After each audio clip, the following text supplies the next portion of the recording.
Inner Peace Press, bringing soul stories to life. Hello and welcome to Inner Peace Press's YouTube channel. I'm Heather Felty, publisher of Inner Peace Press, bringing soul stories to life. And today I am so delighted to have Erin and Jamie Schonauer with me today for a little get to know you interview. They are the very creative authors of Harmony Meets the World, the latest chapter book series from Inner Peace Press, where we follow Harmony, who every book goes on a different adventure, exploring the world and one cultural festival at a time. So I'm very pleased that Erin and Jamie are here to answer a few questions about their writing process and about the book. It's very cool. So Erin and Jamie live in Arizona. And they are identical twins, and they have a really great way of working together, writing together, and it's as if it's one mind, but it's definitely two, because we get two intelligences for the price of one. So Erin and Jamie, thank you very much for being here. Thank you for having us. Yeah, it's a pleasure. It's been so great working with you and getting to know you over these last few months. I wonder if you could describe to our viewers how you work collaborative, you write collaboratively together. Could you describe your writing process? Sure, yeah. I mean, well, as twins, we're like used to writing together and working together. So definitely we do write collaboratively. And what we do when we write is when we get our topic or our subject that we're going to be writing about, we like to, brainstorm ideas of how we're going to approach the topic, what angle we might take, like more of a general ideas, and then going deeper, we go into like character development, like how the characters will live, yeah, like for the Harmony series, we started with the main character Harmony. So like what does she like to do? Where does she live? Who are her friends? And like what the overall adventure would be. Yeah, it's like more deeper into her life, get to know her. And then after that we do like research, like extensive research on the topic in which we're going to write. So in this book, Harmony Meets the World, the first book, she goes to Cusco, Peru. So we did a lot of research on Cusco, and usually like if we find a, a interesting research that we both like or find intriguing, we like to incorporate that into the story. So like for the Harmony book, it was kind of cool when we were researching Cusco. We found out about there were secret underground tunnels that run through the city of Cusco. So when we both found out about that, we really liked it. So we kind of incorporated that into part of the story in Harmony's adventure. So that was kind of cool. Yeah, so it's like almost our own adventure, like researching, and then Harmony goes on her own adventure. So yeah, and then after that we just outline the book, and just we each kind of split up chapters once we have the outline. So Jamie will type some, then I'll type some chapters, and then we kind of switch chapters and edit and revise and kind of go back and forth like that. Yeah, until we get like a final draft. It's just to keep repeating the process until we get something that's a final. Okay, nice. I had this vision of you two, like, sitting one hand on one half the keyboard and the other person's hand on the other, working together. So you don't write the sentences together, but you each write independently and then edit what the other has written. Yeah, and also sometimes before we type them, we do beat out the story together. So like I'll like one time, like I'll be talking and Erin will be writing it down, and then or I'll write it and Erin, and then we take those pages and type. So we do beat that story out together. Yeah, like if we have maybe Jamie has an idea for the scene, so she could say it out loud, and then I'll write it before we get to the computer. So we have we have something to go with. Yeah. So Nice. All right, that's great. Thanks for sharing. I learn something new every day, that's for sure. Um, so it seems like you work together very well. Yeah. I mean, it's obvious that you work together well. A couple of questions about that being identical twins. Did you dress alike as children? Yeah, when we were young kids, our mom would dress us alike. Mm-hmm. Like, so we would have like similar like matching outfits. And also like our grandmother, she was like a really excellent sewer, so she would always like sew like matching outfits for us, and like she would make like really pretty like holiday dresses for us, and they would always be like matching. And so yeah, we were it was kind of and then plus no one could tell who's who because we were dressed the same, so like And so did you continue that the rest of, into your adolescence and into your 20s? How did that work out?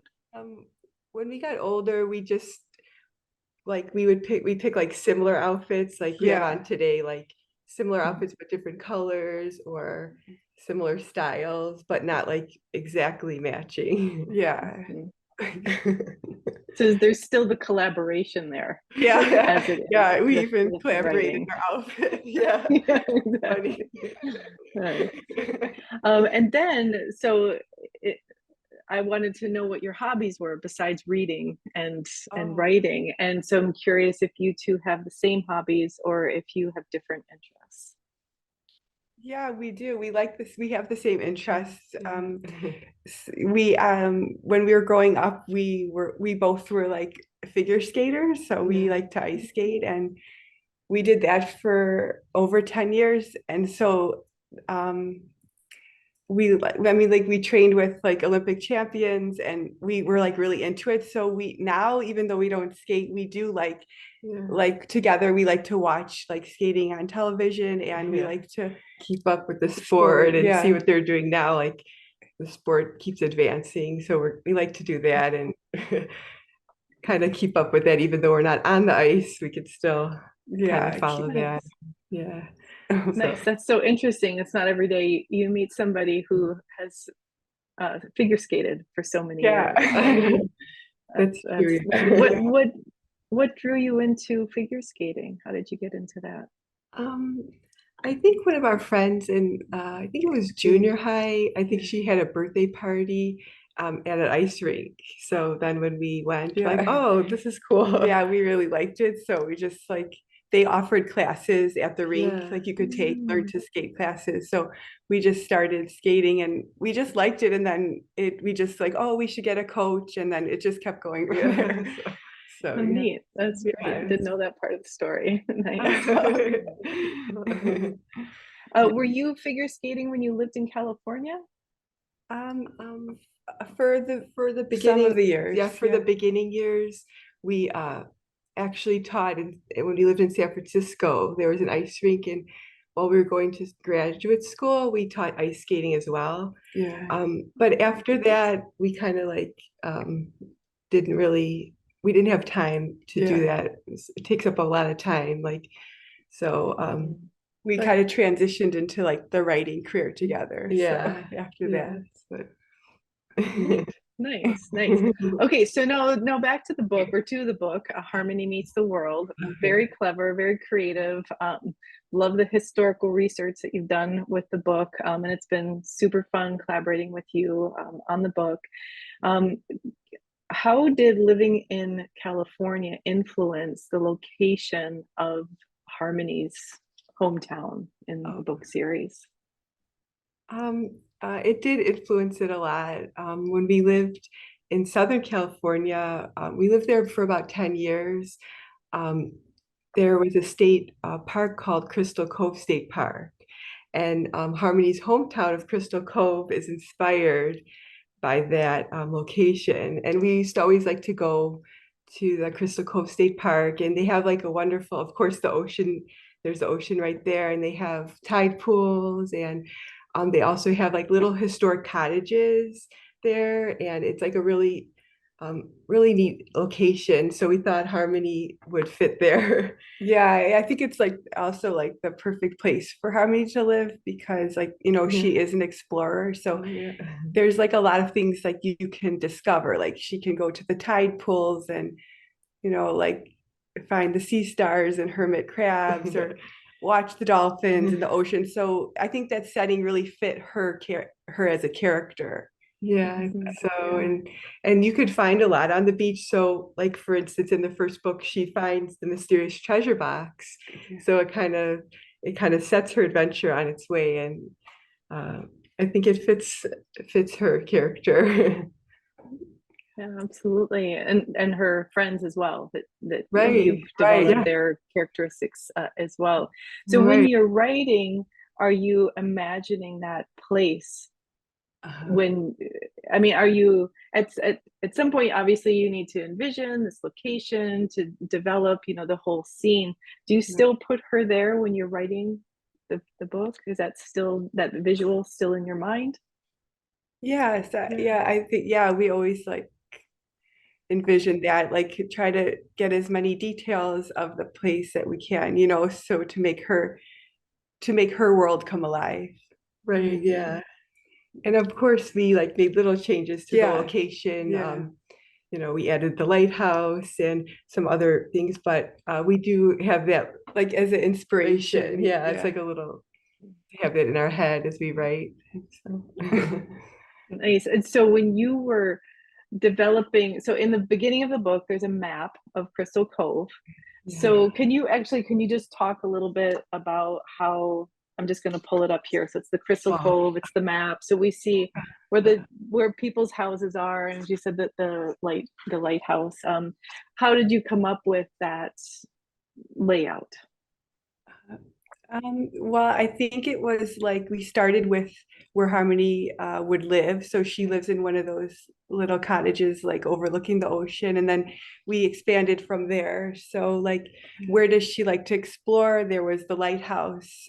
So we put the lighthouse and the tide pools.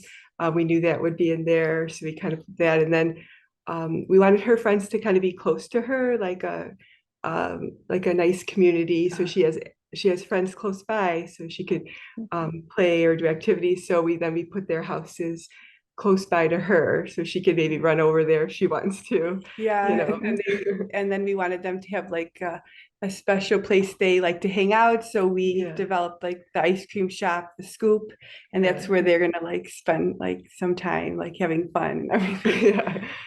So and Love then it. yeah.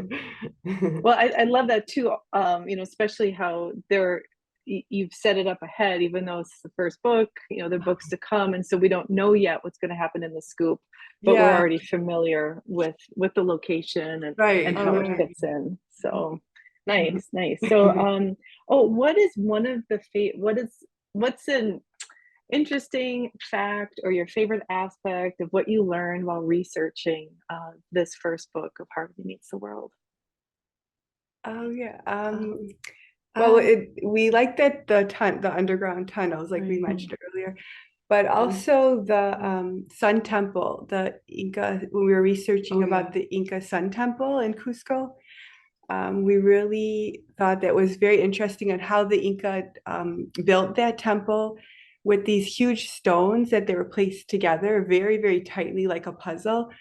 But there was no concrete available because it wasn't invented, and there was no modern technology. So the way they constructed that, like it was stone temple. Yeah, it was really amazing to see the wonderful architecture. And they didn't have, like Jamie said, the modern technology. And it's like, and even part of it even still remains in Cusco today. So you could go there and see it. Yeah, like people go there and you could actually touch the walls and stuff. So that was really interesting to find out when we were doing all our research. Well, I definitely learned a lot about about Cusco. I learned about the Sun Festival, and also about the language. I didn't know about Quechua before we endeavored on this project. So right, that was really cool too. Yeah, yeah. And they still use the Quechua language in Peru during the Sun Festival. So that was really, that's really cool. Yeah, that's so neat. Yeah, it's amazing. Mhm. And then I guess just one more question for you is, what would you say is your favorite aspect of the whole series, is of the Harmony Meets the series, Harmony Meets the World series as a whole? Um, for me, one of my favorite parts is that Harmony's binoculars that she always has are magical. So they allow her to go to all these wonderful festivals around the world. Yeah, I So, mean, I think it would be cool to have a magic pair of binoculars. Yeah, we could go anywhere, right? Yeah. mhm. Well, I think for mine, I like that she goes when she goes to the different countries and the festivals, she does meet a new friend. So I think that it's really special that she can really connect with kids from all over the world. So I like that aspect of the series. Nice, nice. I like both those aspects also very much. So I might be a bit biased, but what are you gonna do? So, all right. Well, is there anything else that you'd like to add about the book series or about your process? Um, yeah, I mean, we just have like a really fun time like writing this series, and I just hope like other people when they read it, it'll spark like their imagination and maybe want them to, discover more about the world too. So I agree. I hope it does. We did have a great time, and we like writing this. So hopefully others have fun reading it too. Yeah, I agree. Great. Well, I already know people who are enjoying it and having fun reading it. So we'll see what the future brings and how many more books in the series we'll have. But thank you both very much, not just for taking the time today for this little interview, but for dedicating so many hours and hours and hours to writing this first book and putting all the work into the books to come. So thank you very Thank much. you. Thank you so much. All right, see you next time. All right. And Bye. don't forget to like and subscribe to the Inner Peace Press YouTube channel. Thank you. Goodbye. Bye.